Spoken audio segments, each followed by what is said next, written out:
David and I first met at Team Texas Driving School, and the way it happened was my brother had heard about the driving school on the radio, so my whole family decided we need to go out and check this whole thing out. We were not NASCAR people, and we wanted to watch what he was about to take on driving these stock cars at high speeds.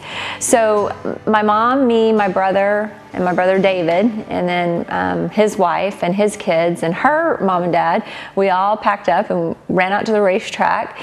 And David was actually helping his Uncle Mike give race car rides that day. My Uncle Mike, who owns a racing school here at the Texas Motor Speedway, he was having a racing school, and I was still excited and on cloud nine because I had such a good race Friday night that when I got back to the Dallas-Fort Worth area, I drove straight to the racetrack. I wanted to help him. I wanted to go out and hang out with all the guys from the racing school and get in a race car and kind of be an instructor for the day. So I remember getting to the Texas Motor Speedway and got there late. He was having a class, and kind of everything was actually pretty normal that day at the racing school, but I kind of noticed a hot looking girl there. So he just kind of, I think, maybe thought I was cute or something and kind of started coming around. And I actually offered her mom a race car ride, and she said no, she didn't want it. And I bought her one. I said, hey, you got to do this. It was so much fun. And they had a good time, and her mother went for a race car ride. And I met her brother David's wife, and I met their kids. And so after that, I went back to working. And when the school was over, her brother came up to me and asked me if I was single or if I had a girlfriend or if I was married or whatever. And I told him, man, I'm a single guy. And he said, well, the girl, you know, they saw me looking at her. He said, my sister. And I said, yeah, the good looking one. He said, yeah, she had left already, but he said she was single. And he said, if you're single, he said, we saw you looking at her, and I think I had asked her how she was doing or whatever, trying to make small conversation with her. Finally, after the school was over with, her brother David said, hey, if you'll come down and see us before we leave, we'll give you her phone number. And I was like, yeah, that'll work, you know. So anyway, finally got down there and saw David and his mom, Sharon, and I remember David gave me her cell number, or Sharon gave me her cell number, and I remember thinking to myself, I said, I don't even know these people, and I like them already because they're hooking me up with Kim's phone number, you know. So he called me. Actually, he called me that night. I thought he said he was going to call me the next day, but he called me that night, and I was at my girlfriend Terry's. We were at a dinner party, one of her famous dinner parties, and just hanging out, and my phone rang, and it was an unusual area code, so I didn't know who it was. I didn't answer it.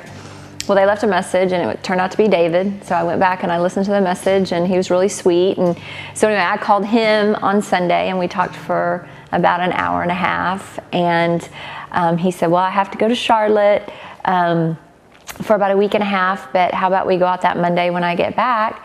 And I said, sure. And so anyway, he did what he said he was going to do, and he called me that Monday, and we ended up going out to dinner that night. Our first date was incredible. I was trying to impress her. I'm like, man, I got this beautiful hot chick I just asked out. Now I gotta, you know, how can I impress her? Where can I take her, you know? So I remember asking somebody where a cool steakhouse was, and they said, hey, Papa's Steakhouse, you know, Papa's Steakhouse. It's a very nice place. The food's delicious. And so anyway, that's where I took him on our first date.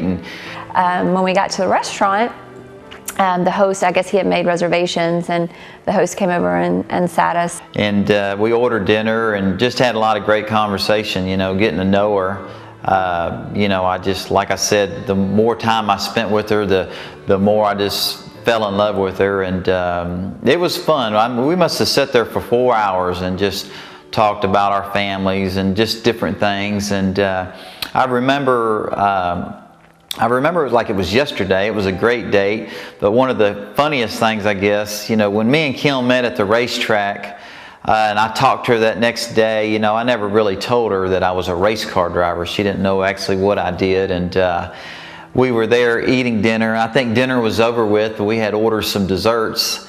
I guess the maitre d' came by and said, "Mr. Starr, you know, I saw you, or you did this or that." I can't remember because it caught me so off guard. And so after I signed his autograph and talked to him for a minute, he was real nice to me and Kim, and wanted to make sure we enjoyed our dinner, and we told him dinner was great. And we got a private touring of the wine cellar there, which was absolutely amazing. You would not believe how expensive these bottles of wine could be. Yeah, so I remember him showing us bottles of wine that were, you know, 10, 20, 30 years old, that were anywhere from, you know, $2,000 up to $50,000 for a bottle of wine, you know. And not knowing at the time that my sweetheart, that Kim, really loved her wines, I remember thinking to myself, man, that's very, very expensive. And a kind of a funny story that our first date, you know, Kim wanted a bottle of wine. I don't really drink much. Every once in a while I have a little glass of wine, and she loved wine, so she ordered a bottle of wine, you know, no big deal. And I remember when they brought me the bill, and I remember that bottle of wine we had bought was like $250. So I think our tab was like $500 or $600 for dinner that night, you know. And when they brought me the ticket, and I was trying to, when I looked at it, I had to look at it twice, because I'm like, obviously there's got to be a mistake. But the bottle of wine she ordered was, I think, $250 or $275, not knowing that's what it cost. I didn't want her to see me gasp for air, you know. So anyway, I ended up paying the bill. She never knew that I kind of had to gasp a couple times to make sure I could still breathe after seeing how much dinner was that night with that special bottle of wine. But it was a great night. I got to know her. We had a special time together. She was just a sweetheart. He was very engaging, asked a lot about me and my life and things like that, and it was just really refreshing.